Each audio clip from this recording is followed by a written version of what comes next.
ओह, कहाँ? अंदर जाना अलाउ नहीं है, निकलो यहाँ से, चलो। सुजीत सर से मिलना है, प्लीज मिलवा दीजिए उनसे, थोड़ा जरूरी है। अरे मिलना है तो उनके घर पर आ जाओगे क्या? जाओ ऑफिस में, वहां मिल लेंगे, सेक्टर 12 जाओ, बड़ा सा बोर्ड लगा होगा सुजीत पांडे के नाम से, चलो जाओ। नहीं नहीं, ऑफिस में नहीं मिलना, अभी यहीं घर पे मिलना है उनसे। वो मेरे बचपन के दोस्त हैं, हमने साथ में ही पढ़ाई की है, एक बार मिलवा दीजिए ना। आप बोलिए ना जाके ज्योति आई है। हो गया तुम्हारा, हो गया, जाओ यहाँ से। ज्योति आई है, बचपन की दोस्त, ऑफिस में मिलेंगे, यहाँ पर घर पर वैसे भी है नहीं। देखिए आप समझने की कोशिश करिए, बहुत ज्यादा जरूरी है उनसे मिलना, आप समझ क्यों नहीं रहे हैं? एक बार मिलवा दीजिए हमको।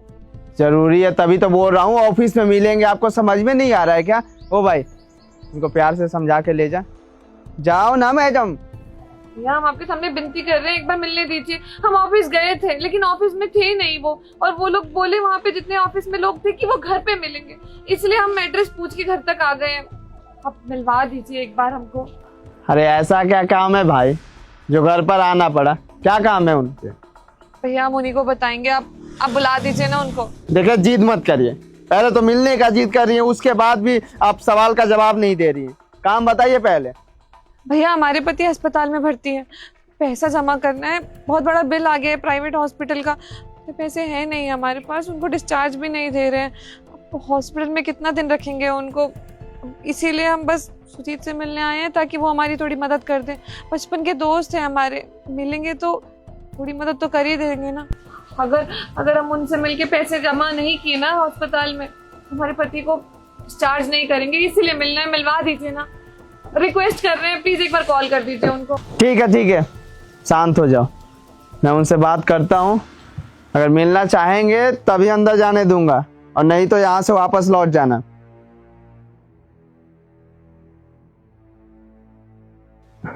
हेलो। हाँ हेलो। नमस्ते सर। नमस्ते, बताओ। सर एक गेट पर लेडीज आई है और आपसे मिलने की जिद कर रही है, बहुत परेशान लग रही है, बताइए क्या करें?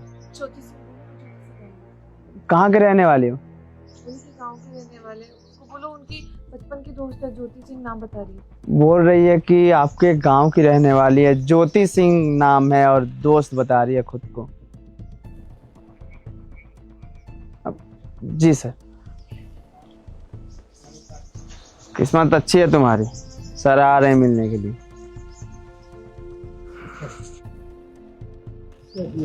अरे ज्योति, तू यहाँ कैसे? सुजीत कैसा है तू? बढ़िया है। यहाँ पर क्यों खड़ी है तू? अंदर क्यों नहीं भेजा तू? सर मुझे नहीं पता था कि ये आपके दोस्त हैं। अरे बोल तो रही थी ना कि मेरी दोस्त है, एक बार फोन करके पूछना तो चाहिए ना। सबके साथ एक ही बिहेव करता है क्या तू? बहुत लोग आते हैं, रिश्ते बनाते हैं आपसे मिलने के लिए, इसलिए आपको बताया नहीं। तो मेरा गेस्ट आएगा तो मतलब बाहर निकाल देगा तू उसे? Sorry sir. कोई बात नहीं सुजीत, जाने दो, वैसे भी ये तो अपनी ड्यूटी कर रहा था ना, इसकी क्या ही गलती है। और ये कौन है? ये मेरा भाई है। नमस्ते। तो चलना, अंदर चलना। नहीं, अंदर बैठ के बात करने का अभी वक्त नहीं है, बहुत अर्जेंसी है अभी। क्या हुआ?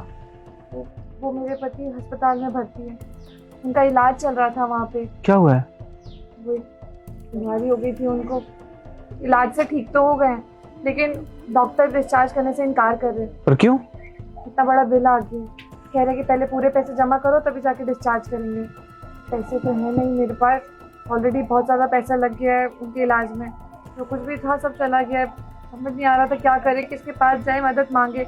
फिर जाके वहाँ पे पता चला, जब तुम्हारा इतना बड़ा बोर्ड देखा कि वो हॉस्पिटल तो तुम्हारा ही है, और पहले तो मैं कंफ्यूज थी कि क्या सच में तुम ही हो। मैंने ध्यान से देखा, तुम्हारा नाम पढ़ा, मुझे यकीन हुआ कि हाँ ये तो तुम हो, मेरे बचपन के दोस्त जो इतने बड़े हॉस्पिटल का मालिक है। तुम्हारे हस्बैंड हमारे हॉस्पिटल में है? हाँ। और हमें पता भी नहीं है? तू बताई क्यों नहीं फिर मुझे? अगर तू यहाँ पे आई थी, हमें एक बार बता दी तो सही। मैं यहाँ रहती नहीं हूँ, वो इनके इलाज के चक्कर में आना जाना लगा रहता है, एक साल में 5-6 बार आते जाते रहते हैं हम लोग। मुझे थोड़ी मालूम था कि तू इस शहर में और इतना बड़ा हॉस्पिटल तूने खड़ा कर लिया है।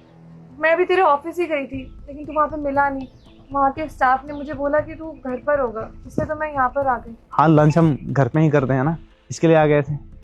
अच्छा, तुझे मालूम है सुजीत, हमारे इस मुश्किल के दौर में किसी ने भी हमारा साथ नहीं दिया। एक हमारा भाई है जो हमारे साथ है, हमारे साथ हमेशा मुसीबत के वक्त में खड़ा है। इसने अपना सारा काम वाम छोड़ दिया है, ताकि यहाँ पर अपने जीजू के साथ हॉस्पिटल में रहे, उनकी देख रेख करे। सारे डॉक्यूमेंट्स जितने भी साइन वाइन करने हैं, जो भी अरेंजमेंट करनी है, सब इसी ने देख रेख की है वहाँ पे। बहुत होनहार है मेरा भाई, लेकिन आज ऐसे हालात में आ गई हूँ ना, इस मोड़ पे आ गई हूँ कि समझ नहीं आ रहा किसके पास जाऊँ मदद मांगने के लिए। अरे तुझे किसी के पास जाने की जरूरत नहीं है, तुम्हारे हस्बैंड हमारे हॉस्पिटल में है ना, तुझे 1 रुपए देने की जरूरत नहीं है। आया बात समझ में? और तू चल अंदर चल के बात करते हैं, पहले तू खाना पीना खा ले, बाकी का मैं कॉल कर देता हूँ, सब चीज़ वहाँ पे हैंडल हो जाएगा, ठीक है?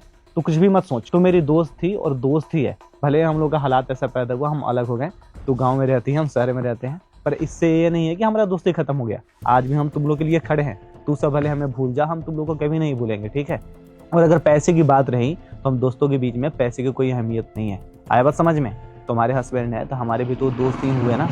चल तू आ, ज्यादा मत सोच, आजा अंदर आजा। सुजीत, अरे आजा, बाकी काम देखेंगे।